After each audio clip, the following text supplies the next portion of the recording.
Good morning everyone, this video is for Hubli Karnataka. So basically हमारे जो sir हैं वो 2006 से बच्चों को पढ़ा रहे हैं। उनकी क्लासेस चलती है मोर एजुकेशन के नाम से, very provide live classes, recorded videos, notes and books. Is also a writer and in this video will talk about your course specialisations, about the best college for you, उसकी placements कैसी होगी, salary expectations क्या रहेगी, इन सभी चीज़ों को detail में discussion करेंगे। And if it's informative to you, do like the video, subscribe to our channel, hit the bell icon. Thank you very much. ये वीडियो मैं उन स्टूडेंट्स के लिए बना रहा हूँ those who are planning for MBA का प्लान कर रहे हैं, टॉप 20 स्कूल से प्लान कर रहे हैं।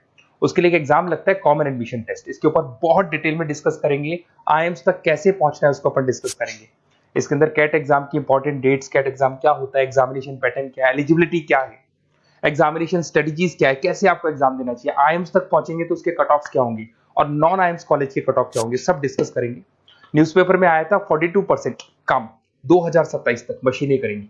तो आर्टिफिशियल इंटेलिजेंस और मशीन लर्निंग की बहुत जबरदस्त डिमांड आने वाली है। तो आप लोग एमबीए में जो स्पेशलाइजेशन चूज करेंगे, वर्ल्ड इकोनॉमिक फोरम भी ये बात बोल रहा है कि इसमें फास्टेस्ट ग्रोइंग जॉब, जिसमें आपको big data specialist, fintech engineer, AIML software developer 2025 से लेकर 30 के बीच में इनकी डिमांड आएगी।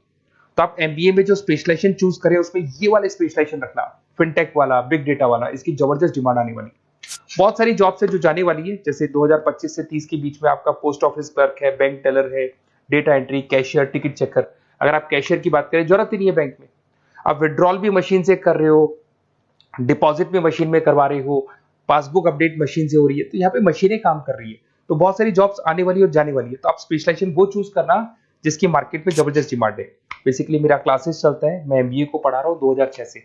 17-18 साल का एक्सपीरियंस है, बहुत सारे बच्चे निकाल चुका हूँ मेरे पास। अब देखो आपको क्लासेस दिखाई दे रही होंगी। उसके अलावा सबसे इंपॉर्टेंट चीज IIM अहमदाबाद। मैं हर साल बच्चों को IIM अहमदाबाद लेके जाता हूँ। 50-60 स्टूडेंट्स जाते हैं, साथ में मेरे लेक्चर्स भी होते हैं वहाँ पे। तो आप लोग, IIM Ahmedabad is a dream college of MBA. अगर मैं एमबीए की बात करूँ तो एमबीए का जो ड्रीम कॉलेज है वो IIM अहमदाबाद है। तो आप ये मान के चलो, इस कॉलेज के लिए बच्चा पढ़ता है और कैट का एग्जाम देता है। अगर यहाँ से बच्चा निकलता है तो बहुत बड़ा पैकेज लेके निकलेगा। देखो हर साल मैं बच्चों को लेके जाता हूँ, दिख रहा होगा आपको। उसके अलावा मैं मुंबई में पढ़ा रहा हूँ, जयपुर में मैं पढ़ा रहा हूँ। अच्छा, अलग अलग कॉलेजेस में एज अ गेस्ट में वर्क कर रहा हूँ। अच्छा, 2008 से मैं बुक्स भी लिख रहा हूँ। तो 2006 में पढ़ाना शुरू किया था, 18 साल हो गए, और 16 साल से मैं बुक लिख रहा हूँ। 2008-10 में बहुत सारी बुक्स लिखी है। मेरे वीडियोस भी हैं, आपको यूट्यूब पे वीडियोस मिल जाएंगे। मैं सैंपल्स आपको शेयर करूंगा जो जिसका रिक्वायरमेंट होगा। अगर आपको बेस्ट कॉलेज का रिक्वायरमेंट हो, बेस्ट कॉलेज का रिक्वायरमेंट हो, या फिर कैट के लिए कैसे स्टडीज करनी है उसका रिक्वायरमेंट है कि कौन कौन से कोर्सेज हैं कैट में, कहाँ पे आपको एडमिशन लेना चाहिए और किस तरीके से स्टडीज करनी है, कट ऑफ क्या जाएगा, तो उसके ऊपर आप डिस्कस कर सकते हो। मेरा नंबर है, इस पर कॉल कर सकते हो।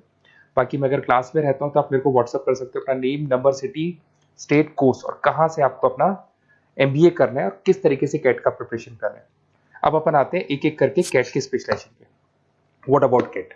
देखो, कैट का जो एग्जाम है वो आईएम्स लेता है, इंडियन इंस्टीट्यूट ऑफ मैनेजमेंट। इसमें एमबीए पीजीडीएम करवाता है। मोड आपका जो है ऑनलाइन बेस होता है, कंप्यूटर बेस्ड मोड होगा आपका।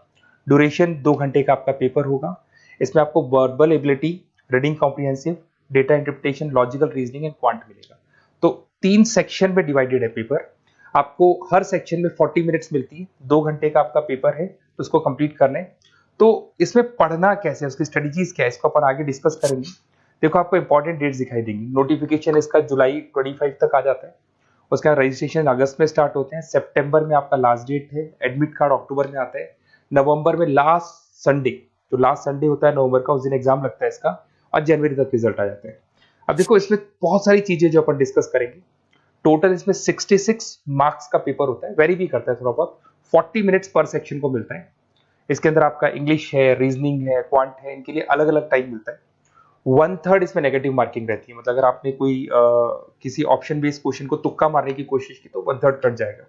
एमसीक्यूज में नेगेटिव होता है, और बाकी जो सेक्शनल कट ऑफ जरूरी है इसके अंदर। मतलब ऐसा नहीं है कि आपका इंग्लिश में स्कोर आ गया, मैथ्स में नहीं आया, डीआई में नहीं आया तो सिलेक्शन नहीं होगा। इंडिविजुअल आपका इंग्लिश में भी आना चाहिए, मैथ्स में भी आना चाहिए, डेटा इंटरप्रिटेशन में, तीनों में आना चाहिए आपका। और एमसीक्यूज में जो नेगेटिव मार्किंग है एमसीक्यूज के लिए होगा, नॉन एमसीक्यूज के लिए नेगेटिव मार्किंग नहीं होता है। उसके अलावा अगर मैं एलिजिबिलिटी की बात करूं तो जनरल का अगर स्टूडेंट है तो 50% मार्क्स चाहिए। अगर आपका 50% से कम है, you are not eligible to give the CAT examination. अगर एससी, ओबीसी, रिजर्व कैटेगरी से है तो 45% आपको चाहिए। देखिए, और एज लिमिट नहीं है, कोई भी बच्चा एग्जाम दे सकता है। फाइनल ईयर का स्टूडेंट दे सकता है, फाइनल ईयर होने के बाद भी वो एग्जाम दे सकता है। अगर मैं स्ट्रेटजीज की बात करूं, देखो बार बार मैं एक चीज बता रहा हूं, जब भी आप पेपर को अटेम्प्ट करते हैं, इसमें टाइम कम होता है, क्वेश्चन ज्यादा होते हैं। तो यहां पर आपको रिजेक्शन आना चाहिए, सिलेक्शन नहीं करना है, रिजेक्शन करना है। बहुत सारे ऐसे क्वेश्चन होते हैं बहुत इजी है, उसमें 4 से 5 मिनट खराब हो गए और आपने उसका राइट आंसर निकाल दिया। अरे भाई वो 5 मिनट में 5 क्वेश्चंस करने थे आपको, उस क्वेश्चन में फंस के आपने 5 मिनट खराब कर दिए। तो जो क्वेश्चन इजी और आपको लग रहा है सॉल्व हो जाएगा बट टाइम लेगा, आप उसको छोड़ दो, रिजेक्ट कर दो। वो क्वेश्चंस करने हैं जिसमें टाइम कंज्यूमिंग कम होता है। आप अगर टाइम को एकदम से वेस्ट कर देंगे ना तो बाद में रियलाइज होगा टाइम चला गया, क्योंकि मैनेजमेंट एप्टीट्यूड टेस्ट है, जैसे गवर्नमेंट एग्जाम के टेस्ट होते हैं। तो यहां पर क्या टाइम सबसे बड़ा इंपॉर्टेंट फैक्टर होता है आपका। तो बेसिकली एक्यूरेसी होना चाहिए, स्पीड होना चाहिए और आपका टाइम बैलेंस होना चाहिए, और साथ के साथ कौन सा क्वेश्चन छोड़ना है और कौन सा करना है। बहुत सारे क्वेश्चन होते हैं जिसमें लालच देता है करो करो करो, बाद में पता लगता है फंस गया उस क्वेश्चन के अंदर और फंसने का टाइम चला गया। तो टाइम नहीं जाना है इसके अंदर। उसके अलावा देखो, अगर मैं आईएम्स की बात करता हूँ, आईएम्स में 99 percentile, IIM Ahmedabad is 99 percentile आपको चाहिए। उसके बाद में अगर मैं बात कर दूं, बेंगलोर 99, कोलकाता 99, लखनऊ में 97 टू 98 चाहिए, इंदौर कोझीकोड में 95 टू 97। तो परसेंटाइल तो मान के चलो, अगर आपको टॉप कॉलेज चाहिए ना तो 99 प्लस परसेंटाइल चाहिए आपको, ठीक है। उसके अलावा अगर अपन देखते हैं एफएमएस दिल्ली, नॉन एक्सेप्टेबल जो कैट का एग्जाम तो लेते हैं बट नॉन आईएम्स है, वो भी 99 मांगता है। एसपी जैन भी 85 टू 95 मांगेगा। एमडीआई गुड़गांव 95 परसेंटाइल मांगता है। आईएनटी गाजियाबाद 85 टू 90 मांग रहे हैं। तो कॉलेजेस तो बहुत हैं, और ये मान के चलो आप 80 से लेके 99 के बीच में अगर आ जाते हो तो आपको टॉप 20 स्कूल्स मिल जाएंगे। अगर आईएम्स भी नहीं मिलता है तो उसके नीचे के स्कूल्स मिल जाएंगे। बाकी अगर इसको डिटेल में आपको डिस्कस करना है तो मेरा नंबर है, आप कॉल कर सकते हैं।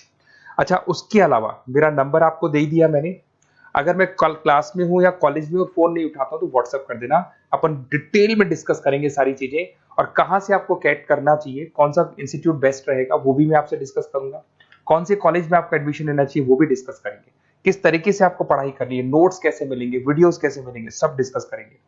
Okay, best of luck for your CAT examinations. और कोई कॉलेज से रिलेटेड क्वेरी है तो वही आप मेरे को कॉल कर सकते हैं। Okay, best of luck.